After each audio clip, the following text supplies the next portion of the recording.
Spoilers. Spoilers, spoilers. I don't know what I'm going to say, but I'm sure I'm going to say something that you don't want to know until you see it, so spoilers. Captain Marvel's fucking dope. This is a really, really, really fun movie. I will get back to it in my Marvel Rewind. If you haven't seen, I've been reviewing all of the Marvel movies in preparation for Endgame. I will get back to it and do a proper, investigation into that movie, analysis, talking about its ups, its downs, how it connects deeper into the cinematic universe, and all that good shit. For now, I just got out of the theater and drove home, and it's fucking good. I just want to talk about how much fun it is. Captain Marvel is really dope. Brie Larson is fantastic in this fucking movie. Sam Jackson and her are a great action spy team duo thing. They're also a really good comedy duo. I mean, obviously, she's a superpowered alien chick, and he's Nick Fury. He doesn't really have much to do. He's kind of just along for the ride in this one. Their chemistry is great together. The villains are interesting. The themes are complex. There's a lot of talk about war and destruction and, my hands being filthy, and I'm guilty of doing a lot of things as well. All we can do is try to do the right thing. Hashtag Spike Lee won. It is a intergalactic adventure movie. It is a mystery story. It's an amnesia plot that doesn't feel boring and stupid. A lot of times you have a main character who's like, I don't remember anything. Kind of lame. This one is really, really interesting. Brie Larson plays the part of Carol Danvers, aka Veers, perfectly all the way through. Even before she remembers who she is, she still kind of is who she is. Her best friend, I don't know the actress's name. Remember her though, she's probably going to go places. She almost made me cry. The best friend gives an amazing performance in this movie. They're so fucking good together, those two characters, and the setting of the 90s is perfect and fun. There are laughs in this movie just based on, hey, a blockbuster, or at one point they have to insert a disc drive to get some crucial plot information, and it's 1995, so it takes a while for the disc to load. Shit like that is a lot of fun. The soundtrack's a blast.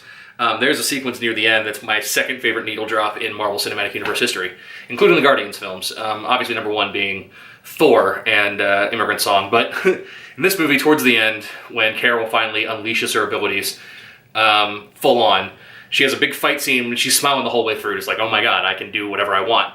And no doubt I'm Just a Girl plays, and it's just fucking transcendently enjoyable and, like I said, just fun. This movie's fun in the same way Guardians was, but I feel like it has a little bit more depth. I'm not lost in the fact that this is Marvel's first female-led superhero movie, and the first film, at least co-directed by a woman, in the Marvel Cinematic Universe. It feels like that all the way through. There's references to, come on, honey, can't you just smile for me? Which I know fucking women hate that. It's full of, you can't do what you're going to do because you're a woman. Back in the 90s, I guess, they wouldn't let Air Force pilots who are women fight combat missions. That's a big part of this. And just like I said, the basic thing of her unleashing her abilities. She's powered by the Tesseract, basically. That's where her ability comes from. So she's just this super-powered monster machine thing. Like, she can do whatever she wants. And she's got a little thing on her neck, which helps her control it. And throughout the movie, Jude Law, who plays her mentor/trainer/villain, is like, you have to learn to control this. Your emotions rule you. If you were to let this shit unfiltered, that's why you always lose. You have to restrain yourself. And, if there's ever a narrative about women being put in boxes that you want to see the women explode out of the box and fuck shit up, it is this movie. So at the end, when she rips that thing out of her neck and she's like, imagine what I can do if I finally just let myself be who I am. You didn't give me the power. I'm gonna fuck shit up. And it's so good. The sequence in the trailer where she's flying through space is pretty great. It's just, you just smile ear to ear. It's vicarious, amazing joy. There's a cat in this movie that's also a florful, or a flirfin, a flinking flocker. It's an alien thing. The cat is really cute, and it serves a narrative purpose in the movie. I never thought I was going to see for sure how Nick Fury lost his eye. Turns out he lost it to a very powerful, very dangerous alien creature, who also looks like a cat. The callback of having Coulson in the movie is fantastic. It has my favorite Spike Lee cameo ever. For those who have been with my channel for a while or just want to peruse my other videos, I did a YouTube series a while back called Dear Kevin, which is about Kevin Smith movies. So Clerks, Mallrats, Chasing Amy, Jay and Silent Bob Strike Back. Kevin Smith movies. That's kind of what made me take this YouTube thing a little more seriously and start doing it more often. He's one of my favorite filmmakers, and I've been saying for years that, Mallrats was ahead of its time. It's a movie obsessed with comic books, and characters who are obsessed with comic books, and constant pop culture conversations about heroes and all that stuff. The same things we do nowadays. A lot of the pop culture landscape of current times, I feel like Kevin Smith kind of predicted. And in Mallrats, Stan Lee has a cameo as himself. And it's always been one of my favorite scenes.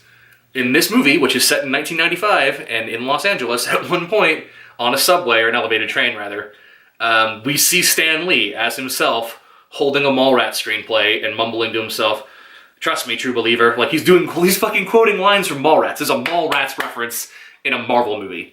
That is fucking amazing. Also, speaking of Stan Lee, the opening of the movie fucking made me almost cry, because it does the usual thing, like Marvel logo, comic pages, and the big gregarious bombastic music, and the letters start to turn. But instead of seeing images of Nick Fury and Captain America and Iron Man, instead of that, it is all of Stan Lee's cameos in all the movies. It's just dedicated, the opening Marvel thing is dedicated to Stan Lee. It's just fucking... From that moment forward, really, do you know what this movie is? It's a big, gushy, love letter to Marvel and to the kinds of stories that Stan Lee made, kids who want to do better, who have the ability, have the power inside them, What makes a hero isn't power, it's choosing to do the right thing with it. And Carol Danvers, even before she got the powers, is a hero. She wants to do the right thing. She wants to rise above and do what's best for others around her. This is also one of those movies that the subtext of it is not very subtle in terms of the modern political climate. There's a refugee storyline here. There's a storyline about attacking those who look different from us and not giving them a place to stay. It's just, and how wrong that is. And Carol just intrinsically, when she finds out she's on the wrong side of it, is like, "I'm so fucking sorry, I'm gonna make it right." This movie's just good. I like it all the way through. Brie Larson has been one of my favorite actresses ever since I found her in Scott Pilgrim. She's fantastic in Short Term 12. If you haven't seen it, she won an Oscar for Room. And she's just... step aside Captain America, Captain Marvel's here. She's OP as fuck. So making movies with her in the future is going to be interesting, because she can basically destroy planets, it feels like, if she wanted to. In the same way that making movies with Thor at a certain point is going to be tricky, because he can basically do whatever he wants as well. Can't wait to see her interact with the other characters. Can't wait to see exactly how she's going to fuck up Thanos in Endgame. This movie's just good. It's really fucking good. I really, really enjoyed myself. Go see it if you haven't already. See it again. Take a friend. Take a female friend. Take your mom. Take your little sister. It is great. There's a moment later in the movie where, the whole time she's wearing the suit, which is Kree colors, kind of the green and black thing. She lets a little girl kind of design, her best friend's daughter, design the color scheme, which is how we get the glorious red, white, blue, and gold that she wears on traditional Captain Marvel suit. Last thing I want to say is Annette Bening is in this movie, and she's fucking great too. She plays Mar-Vell, which is an old school deep cuts reference to the comics. And at one point there's a cute little thing where Nick Fury says, "Well, Marvel was pretty great," and she's like, "It's Mar-Vell, it's 2 words." And Nick Fury's like, "Well, Marvel sounds better, Yeah, it's a little bit self-aware. It is a blast. I don't know what the sequel's going to be. They make reference to, we're going to come back for the weapon, meaning the girl, the woman. I don't know if if Captain Marvel 2 is going to take place sometime between 1995 and 2008 when we meet Tony Stark. Don't really care. It's fucking great. I would like to see her show up in a Guardians movie, since it's very much a galactic story. This movie doesn't really take place on Earth that much.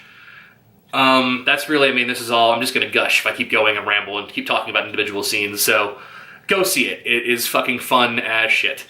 The soundtrack's great, the direction is pretty solid. Only negatives are, it seemed a little dark at times visually, and I know I'm not one to talk considering everything over here is in shadows, but I'm not a multi-billion dollar company. It's a little dark at times. I don't know if that was just the theater was projecting it a little bit darker than usual. Hopefully in home video it kind of pops a little bit more. And my big pet peeve about most Marvel movies is the fucking action sequences are cut to death and they're too close up, I've seen the footage of Brie Larson training for, months in a gym. I know she learned martial arts.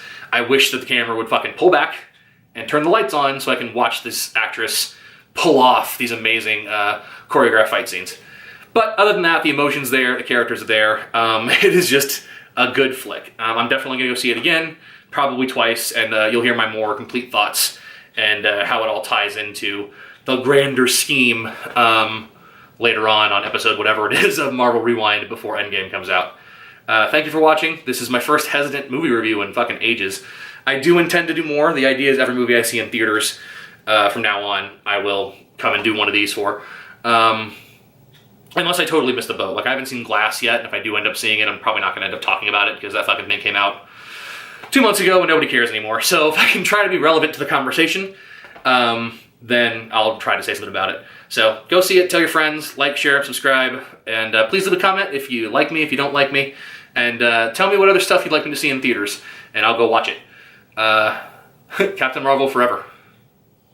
Woo!